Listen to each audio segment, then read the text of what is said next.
누가복음 23장 34절로 43절입니다. 이에 예수께서 이르시되 아버지 저들을 사하여 주옵소서. 자기들이 하는 것을 알지 못함이니이다 하시더라.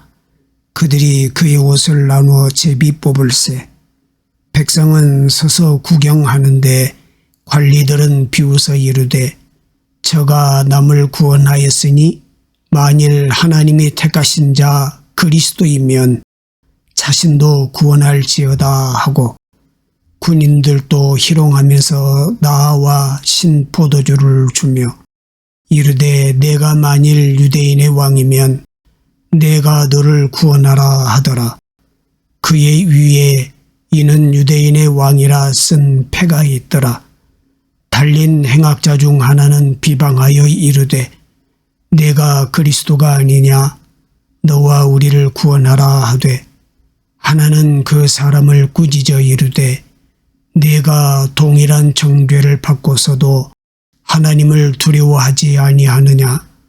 우리는 우리가 행한 일에 상당한 보응을 받는 것이니 이에 당연하거니와 이 사람이 행한 것은 옳지 않은 것이 없느니라 하고 이르되 예수여 당신의 나라에 임하실 때에 나를 기억하소서 하니 예수께서 이르시되 내가 진실로 네게 이르노니 오늘 내가 나와 함께 낙원에 있으리라 하시니라. 아멘. 솔직한 것과 직설적인 것의 차이를 알고 계시나요? 어떤 사람들은 자신의 직설적인 것을 솔직한 것이라고 생각합니다. 자신의 성품이 강직해서 그렇다고 말하지요. 그러나 사실 직설적인 것은 상대방에게 수치를 느끼게 하기에 다른 사람과의 관계를 깨트리는 것입니다. 반대로 솔직하면은 정중함이 배어 있습니다. 솔직히 말하면서도 다른 사람을 향한 깊은 배려가 있습니다. 그래서 비슷해 보이지만 다른 것이죠. 그런데 왜 이런 일이 있습니까? 솔직한 것과 직설적인 것의 차이는 사실 사람의 차이입니다. 사람이 달라서 이런 일이 일어나는 것입니다. 사람이 어떻게 다릅니까? 한 사람은 자신이 중심이고 다른 사람은 관계가 중심이기 때문입니다. 사람이 다르니 삶의 모습도 다른 것이지요. 예수님은 어떤 사람도 보여줄 수 없는 정체성을 보여주셨어요. 성경의 어떤 인물도 따라갈 수 없는 정체성을 우리에게 보여주셨습니다. 그래서 그런 예수님을 만나면 예수님의 모습 때문에 예수님을 주님으로 받아들이는 사람들이 많습니다. 성경의 여러 곳에서 우리는 예수님이 보여주시는 정체성을 만나게 됩니다. 요한복음 8장에 예수님의 모습이 바로 그것입니다. 예수님께서 간음하다가 끌려온 여자에게 이렇게 말씀하시지요. 나도 너를 정죄하지 아니하노니 가서 다시는 죄를 범하지 말라. 예수님은 왜 이런 말씀을 하십니까?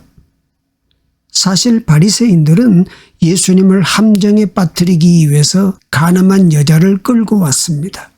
군중들을 선동해서 여자를 죽게 만들고 그 과정에서 예수님을 시험하기 위해서 온 것입니다. 그래서 그곳에는 의심하는 자들, 분노하는 자들, 심판하려는 자들로 가득 차 있습니다. 그런데 그곳에서 예수님은 어떤 모습을 보이시나요? 바리새인처럼 의심하면서 너희들의 계획을 다 안다 이렇게 말씀하시지 않았습니다. 분노하는 군중들처럼 여자에게 어떻게 그렇게 할 수 있느냐 분노하지 않으셨습니다. 심판하려고 돌을 든 사람처럼 여자의 심판자로 서 계시지 않으셨습니다. 예수님은 전혀 다른 모습을 우리에게 보여주시지요. 예수님은 이 땅에 오신 목적대로 그곳에서 구원자로 서 계십니다. 예수님은 의심하던 바리새인들도 돌을 든 군중들도 가늠하던 여자조차도 구원하려고 하십니다. 예수님은 정체성이 다르기 때문입니다. 이러한 예수님의 정체성을 십자가의 정체성이라고 부릅니다. 여러분과 제가 예수님을 만나 예수님에게서 새로운 정체성을 보았고 그것이 우리를 움직여 여기까지 오게 했습니다. 바로 그 예수님의 십자가 정체성을 돌아보는 시간이 되었으면 합니다. 첫째로 십자가의 정체성은 하나님과 하나가 되시려는 정체성입니다. 우리는 예수님의 공생의 모습을 통해서 예수님에게서 발견되는 독특한 특징을 만나게 됩니다. 그것은 항상 하나님과 하나가 되시려는 모습입니다. 요한복음에서 예수님 스스로가 그것에 대해서 말씀도 하셨습니다. 요한복음 10장 30절 말씀에 보면 나와 아버지는 하나이니라 이렇게 말씀하시죠. 하나님과 하나가 되신다는 것이 무엇을 뜻합니까? 마태복음 26장에 겟세마네 기도가 정확하게 그것을 보여주고 있습니다. 내 아버지여 만일 할만하시거든 이 잔을 내게서 지나가게 하옵소서. 그러나 나의 원대로 마시옵고 아버지의 원대로 하옵소서. 이렇게 기도하셨어요. 예수님은 견딜 수 없는 격정적인 감정 속에 지금 계십니다. 십자가를 앞에 두고 죽음에 이를 정도의 슬픔에 압도당하고 계시는 상태입니다. 그래서 겟세마네 기도를 시작하시면서 함께 온 제자들에게 깨어서 기도하자 이렇게 말씀하시지요. 혼자서는 견딜 수 있는 상태가 아니었기 때문입니다.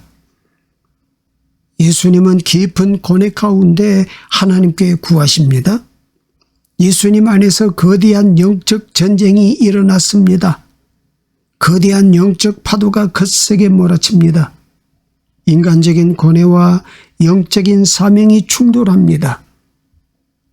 사실 이런 시간이 없다면 그 다음에 예수님께서 드리는 복종이 얼마나 귀한 것인지를 우리는 알 수 없을 것입니다.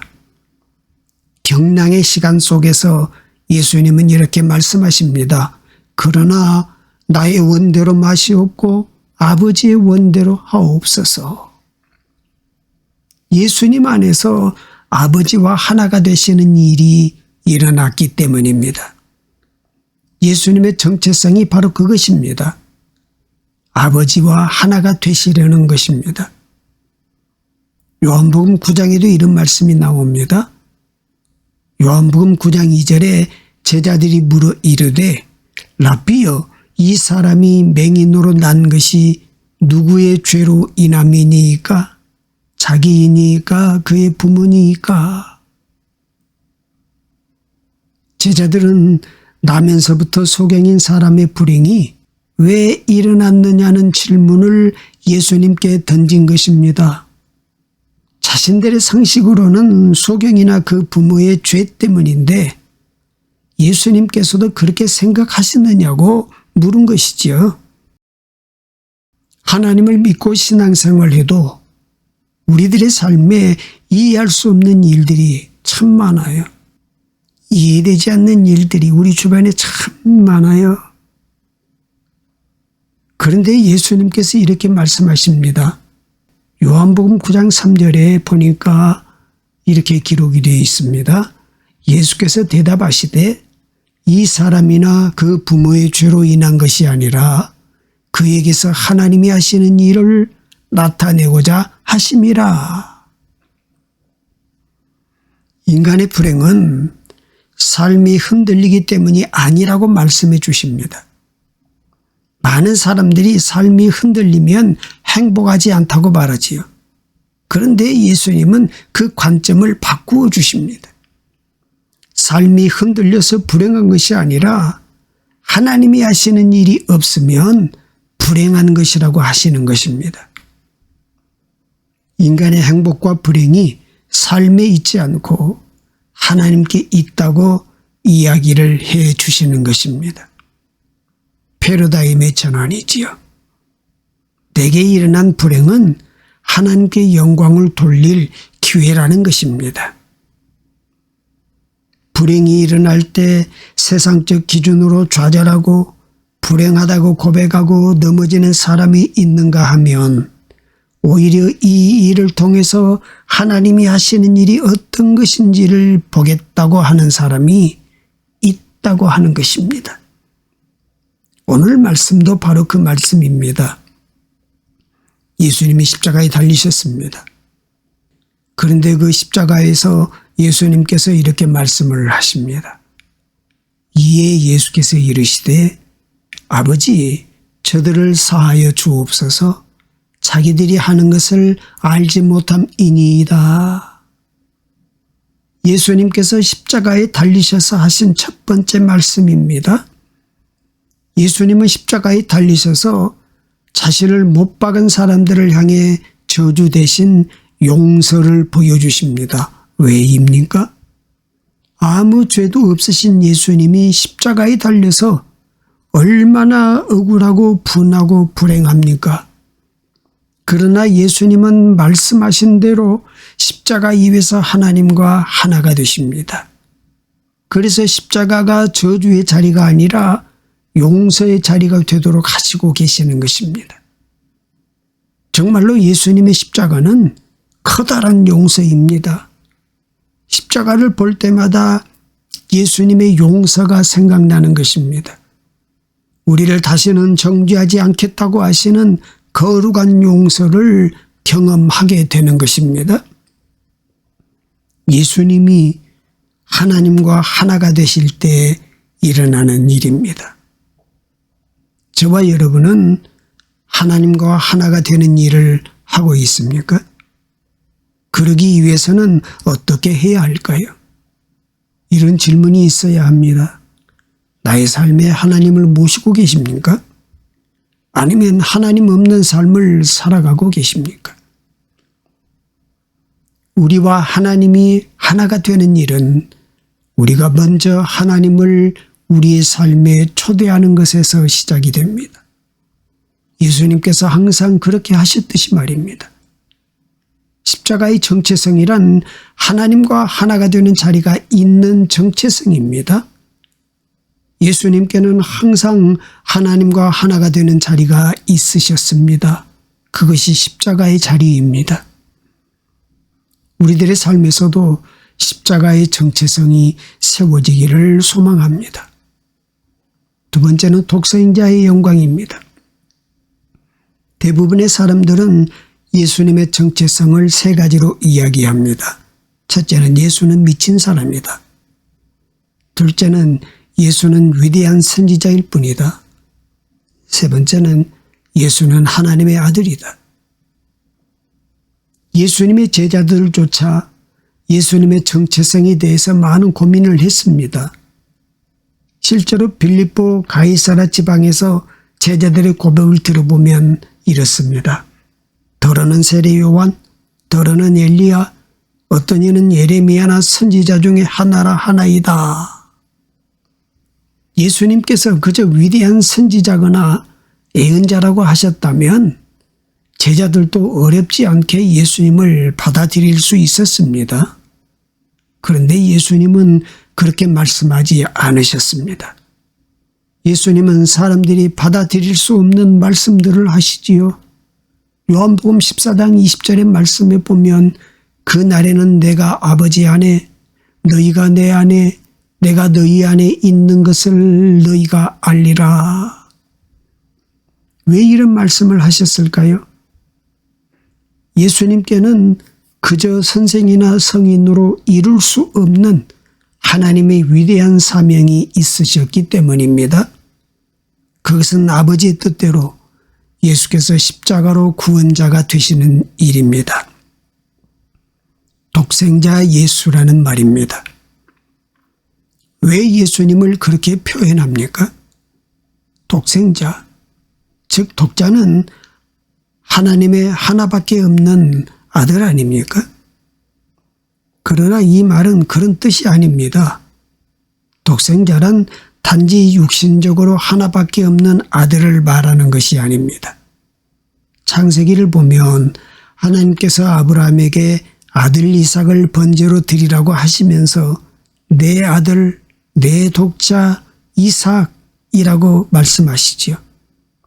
분명 이스마엘이 있는데 왜 이삭을 아브라함의 독자라고 하십니까? 그것은 이삭이 하나님의 언약으로 난 자이기 때문입니다. 예수님도 마찬가지입니다. 독자라는 것은 하나님의 언약을 따라 세상을 구원하기 위한 언약으로 오신 분이라는 뜻입니다. 하나님의 언약대로 오신 독자이기에 독생자라는 말에는 반드시 영광이라는 말이 따라 붙습니다.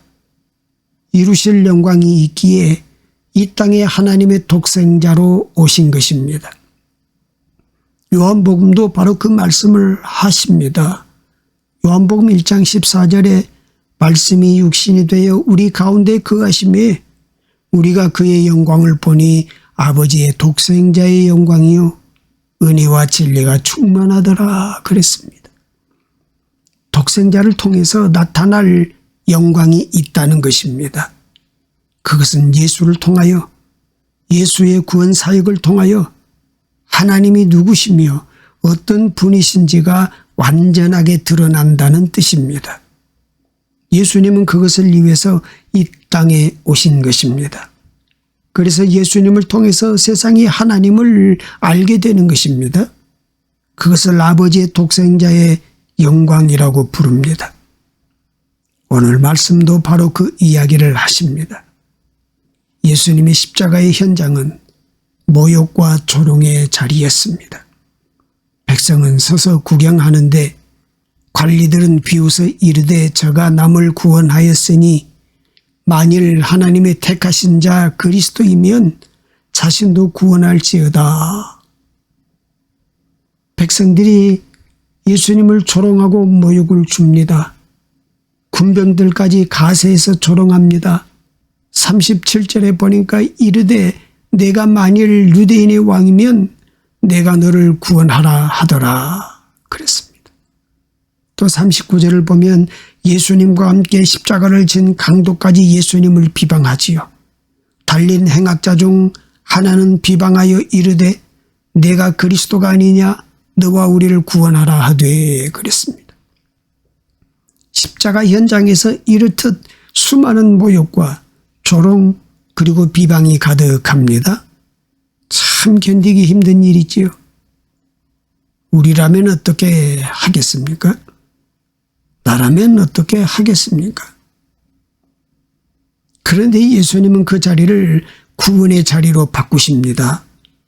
예수님은 그 모욕의 현장에서 이렇게 말씀하십니다. 43절에 보니 예수께서 이르시되 내가 진실로 내게 이르노니 오늘 내가 나와 함께 낙원에 있으리라 하시니라 그랬습니다.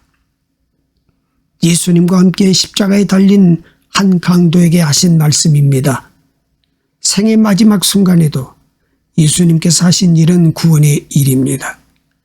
한 영혼이라도 구원을 얻게 하시기 위해서 이 땅에 오신 예수님이시기 때문입니다.